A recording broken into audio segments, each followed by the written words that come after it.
Hello बच्चों, चलिए प्रश्न पढ़ते हैं।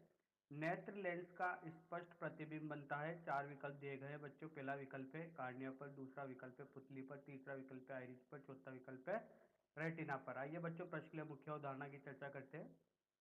देखिए बच्चों, यहाँ पर नेत्रिका लेंस के लिए या मानव नेत्र का यहाँ पर एक सचित्र वर्णन के लिए डायग्राम दिया गया है, चित्र दिया गया है। इसके अलग अलग भाग होते हैं। इस अलग अलग भागों को समझेंगे। सबसे पहले आते हैं अपन दृढ़ पटल पर। तो बच्चों, दृढ़ पटल नेत्र का एक गोला बाहर से एक दृढ़ व अपारदर्शी श्वेत परत से ढका रहता है, जिसे दृढ़ पटल कहते हैं। आइए बच्चों कार्निया को समझते हैं। तो बच्चों, कार्निया क्या होता है? गोले के सामने का भाग पारदर्शी तथा उभरा हुआ होता है। कार्निया बच्चों, ये सामने वाला भाग, इसे कार्निया बोलते हैं। ये उभरा हुआ होता है, ठीक है। अब बच्चों बात करते हैं आइरिस की। तो कार्निया के ऊपर और नीचे वाला भाग आइरिस, जिसे रंगीन अपारदर्शी झिल्ली का पर्दा होता है। ये ऊपर नीचे वाला भाग ये आइरिस होता है। रंगीन अपारदर्शी झिल्ली का पर्दा आइरिस कहलाता है। इस पर्दे के बीच में एक छोटा सा छिद्र होता है, जिसे पुतली अथवा नेत्र तारा कहते हैं, ठीक है। तो बच्चों, ये नेत्र तारा, बीच में एक छोटा सा छेद, एक जो जहाँ पर इस तरीके से जो गैप बना हुआ है, इसको नेत्र तारा या पुतली बोला जाता है। पुतली की एक विशेषता यह होती है कि यह अधिक प्रकाश में अपने आप छोटी तथा अंधकार में अपने आप बड़ी हो जाती है। अतः प्रकाश की सीमित मात्रा ही नेत्र में प्रवेश कर पाती है, ठीक है। अब देखिए बच्चे, आइरिस के पीछे यहाँ पर नेत्र लेंस लगा होता है।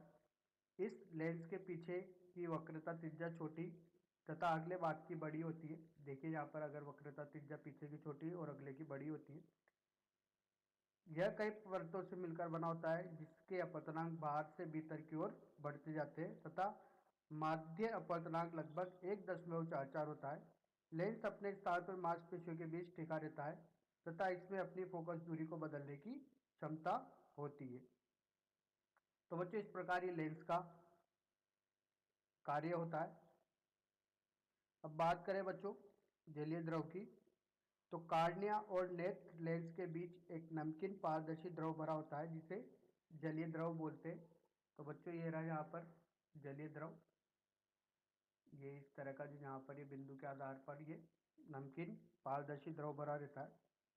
इसका अपवर्तनांक, इसके अपवर्तनांक की बात की जाए तो बच्चों वो होता है 1.336।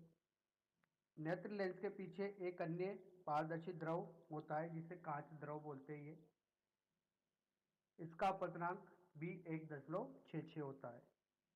अब बच्चों बात करते हैं कोरोइड। ये बच्चों कोरोइड।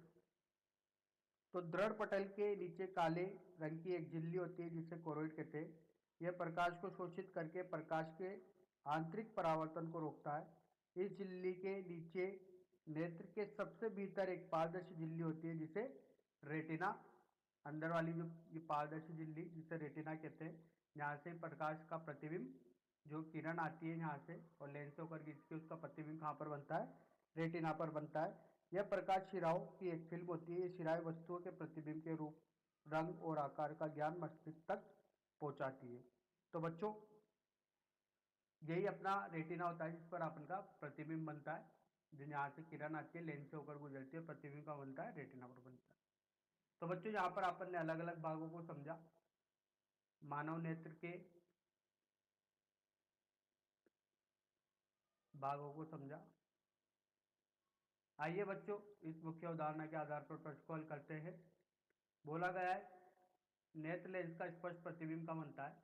तो जब कोई भी प्रकाश किरण आके गिरती है, तो वो नेत्र लेंस से आकर गुजरती है। इसकी अपवर्तनांक अलग अलग होता है। इसके आगे की त्रिज्या ज्यादा और पीछे की वक्रता त्रिज्या कम होती है।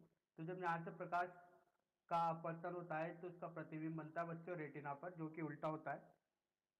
जब ये मस्तिष्क में जाता है, तो मस्तिष्क में जाने पर जो अपन का प्रतिबिंब बनता है वो कैसा दिखाई देता है? सीधा दिखाई देता है। तो बच्चों, प्रतिबिंब बनने का प्रक्रिया कहाँ पर संपन्न होती है? रेटिना पर।